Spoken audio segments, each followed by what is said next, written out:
I'm going to start with the question of how do you value yourself right about now? How do you value yourself? Now remember, your self-worth equals your net worth. Okay? And a lot of people forget that. You need to work for your future if you want the good life. Okay? And here's the sting.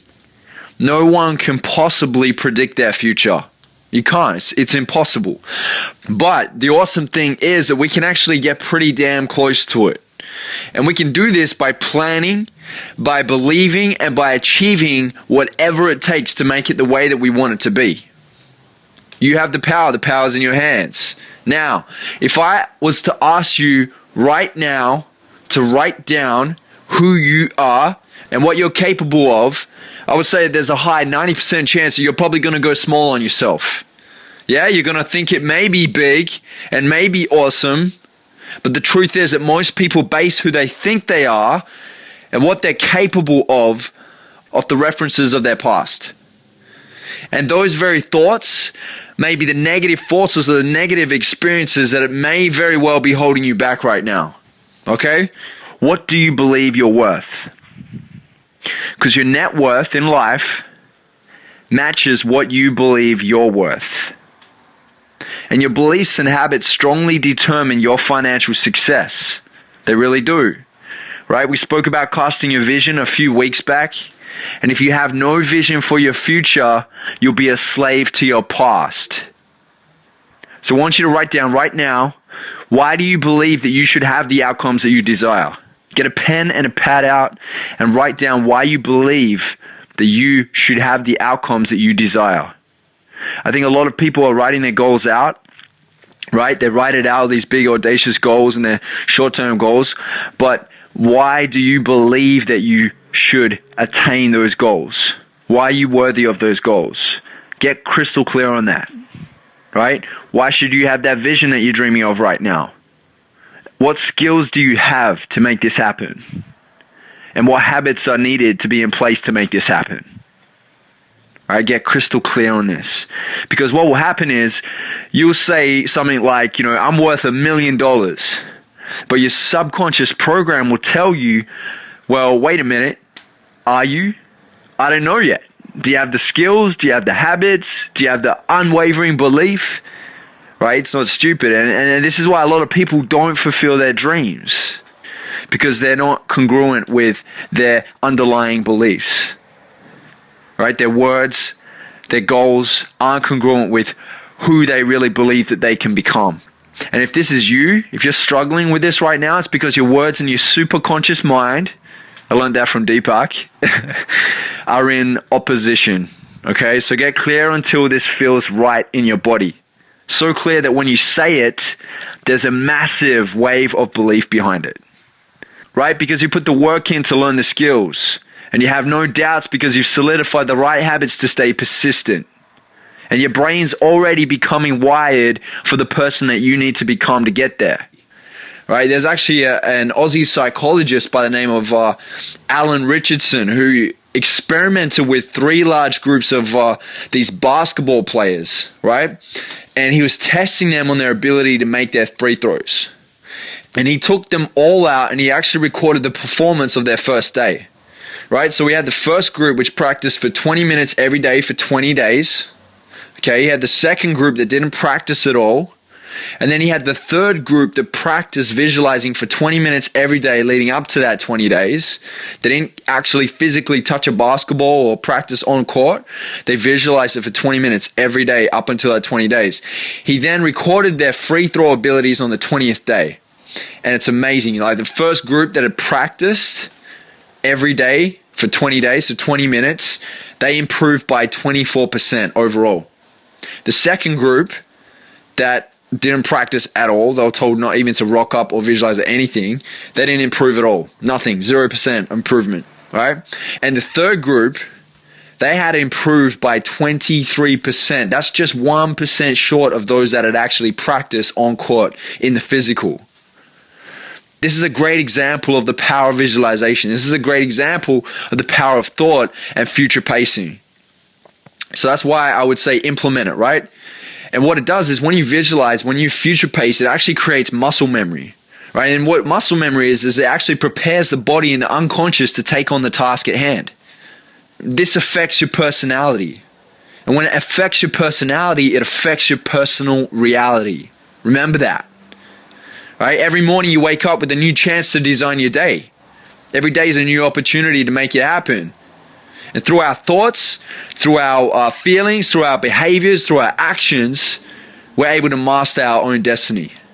We're the master controller, the sailor, the architect of our life, whatever you want to call it. We are in control.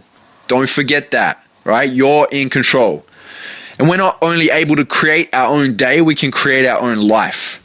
A day is just one step out of 100,000 miles. Okay, so make it an amazing journey. You create the way that you become, right? You call the shots. No one else does. You do. And every time you have a thought, you create a chemical, okay? And those chemicals are either negative chemicals or they're positive chemicals based off the thoughts that you create.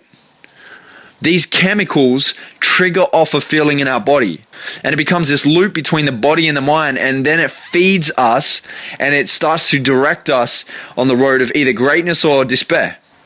That's what it does. So your thoughts are powerful, okay? What are you filling your day with? Are you filling your day with positive thoughts that serve you, or negative ones that hold you back and disable you from moving forward? If there's one thing that I've actually learned in life, is that you can hear the same thing a million, billion, trillion times over, but if you don't execute on that idea, on that plan, on that strategy, you will fail. And this is the thing, life will hand you a big freaking F if you don't execute. You know, I don't understand when I hear people telling me that they have an idea, that they have these goals, that they have these dreams, but every time I see them, which is usually, you know, months later, they're still talking about the same old thing. So they're usually making excuses as to why they haven't achieved it. And they're usually paralyzed by fear. They're always getting ready to get ready. So if you're someone who is always getting ready to get ready, I'm sorry to cut it to you, but you're a procrastinator. So you got to find out what's holding you back. And I think one of the best things you can actually do for yourself is to follow through no matter what. You know, we all feel that little uncomfortable nagging and that little bit of pain every time we go to make that new decision, that new change in our life, but you need to really shake it off. And you know, you might have these big, grand, audacious goals, and you tell yourself all the time, you know, I'm going to do this, I'm going to do that. Saying it and just starting it, but not following it through, that is still procrastination. All right, so you need to practice. You need to practice with willpower. You need to practice with discipline. You need to have the focus if you want to make it across that finish line at the end of the day. And you know what? I've put things on the back burner before. You know, I used to do that. I used to be that guy that said, I'm going to do this and that, and I never followed through. And I don't do it anymore. I commit. I'm all in. I'm 100%. And I'm smart about my commitments too. You know, you never want to overcommit. We talked about it yesterday, having that high EQ, that high emotional intelligence, is that you don't overcommit. You get good at saying no. And when you do commit, you want to treat it like it's a marriage. When you commit, you're all in to the end, till death do us part, right? It's a marriage. With every commitment, you know, you want to be prepared to do this so you can give it your undying focus so you can really make it work. That is the key. Undying focus. You want to be laser focused. You don't want to sort of do it. You want to dominate. That's what you want to do. You want to be numero uno, baby. Number one. So when I come up with an idea, I know that there's like this energy meter running at the time. And you have to follow it through. You have to keep running with it to keep that energy alive. Because if you don't, it starts to die out and you fall behind. And that's why we stress so hard on focus. That's why I stress so hard on telling people that you need to focus, laser focus, pure focus on what you want to achieve. Don't get distracted by all the crap that's out there. And the thing is, if you don't focus on that prize, how do you know what you're fighting for? You need to know what you're fighting for. You need to know what that prize is, and you need to stay focused. So if you let things like, you know, Facebook and all that everyday BS get in your way to the point where that $1 million dream is just left on the back burner all the time, then you are going to live your life in regret. You're going to live it in shame. You're going to live it wondering, you know, what if, why didn't I, and why me? There are three things you don't want to be saying at the end of the day. And, you know, I think a lot of people forget how short life really is. You only get one shot at this, man. It's one game, it's one life, and that's it. From what we understand right now, it's, one shot that you have. I was actually reading a book a few weeks back by the philosopher Seneca, and the book's called The Shortness of Life. And in the book, Seneca says, I wrote it down here. Here we go. So, putting things off is the biggest waste of time. It snatches away each day as it comes and denies us the present by promising the future. Wow. And he also says the present is short, the future is doubtful, and the past is certain. There's powerful words right there. And look, I don't know about you guys, but I've been to way too many funerals lately to be putting anything off anymore. I've had quite a few people around me die lately, and it's not fun, I tell you that. And I think another thing that we tend to do way too much is that we tend to focus on the minor things. We play the small game way too often. And if you look at people like, Donald Trump, Oprah Winfrey, Steve Jobs, Richard Branson, all these high achievers, they say the same thing. They say, think big. These guys live it. They think big. They build big towers and they make big things happen.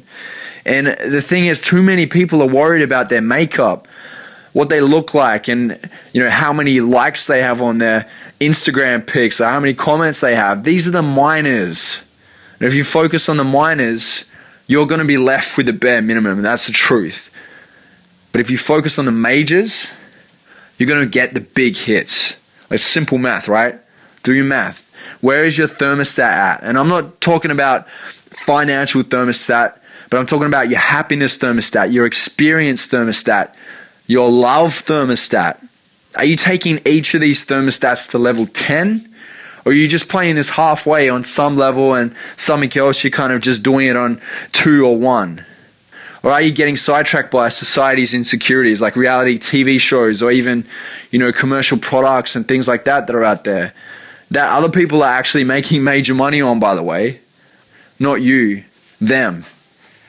So do you know what your musts are to peak that level of your thermostat? Do you know?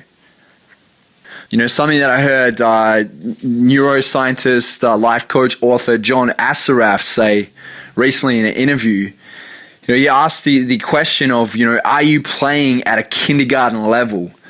Or are you playing at a university mastery pro level in what you want to do? I think that's a valid point. Think about that. Are you going for the pros? Are you thinking big? Yeah? And if you are thinking big, can you think a little bit bigger? And can you think bigger than that? Because that's where you want to be at. It's funny, I'm actually in the middle of a documentary right now.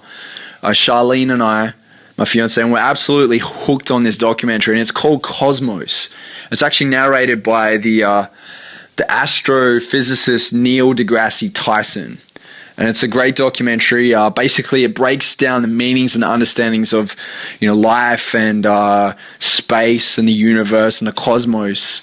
And it's amazing. So if you get a chance, you want to watch that documentary. It's actually on Netflix. But look, the one part of that documentary that is a real standout to me is the first episode, right? And Neil deGrasse Tyson, he takes you through our whole solar system. He takes you through our galaxy, and then he takes you through the universe and what they believe to be outside of that.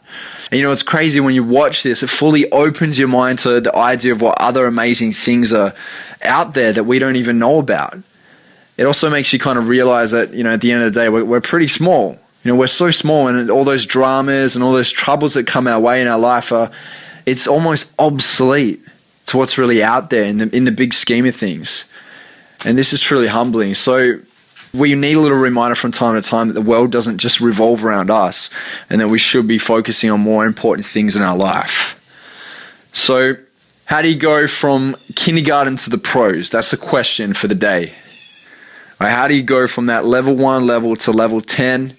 You want to max out whatever position you're in. You want to max out in life. You want to max out your business. You want to max out your happiness levels, your love levels.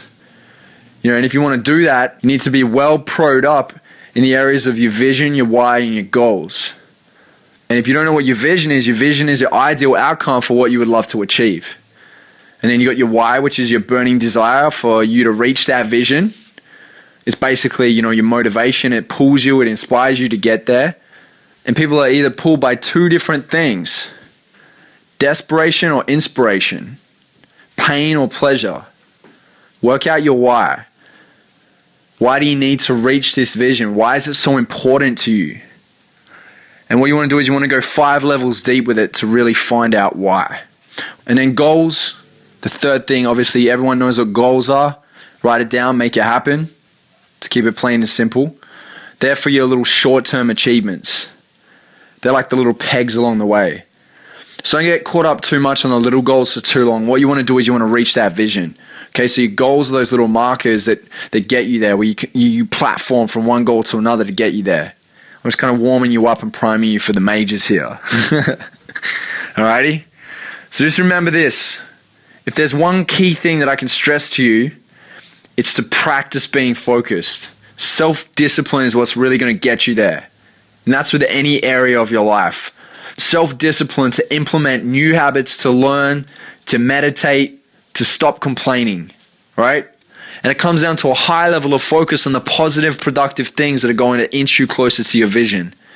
So if you can learn to prioritize, plan, to be methodical in your approach to life, you will win.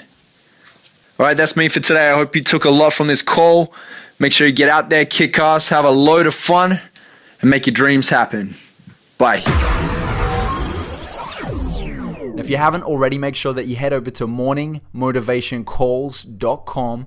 I just launched the second series of the Morning Motivation Calls, which is 10 minutes every morning for the month of May of nothing but pure motivation, advice from world-class experts, high achievers, top leaders in a number of different industries that are sharing their success advice with you to inspire you, to empower you, to ride your day with momentum towards success. We'll be sharing advice on productivity, time management, charisma, being authentic, casting your vision, finding your why, achieving success in all areas of your life. So make sure that you head over to morningmotivationcalls.com before you miss out. Last month was an absolute blast. We had so many amazing breakthroughs. I don't want you to miss this one. So head over to morningmotivationcalls.com, write it out, make every minute count, and live it up. Bye.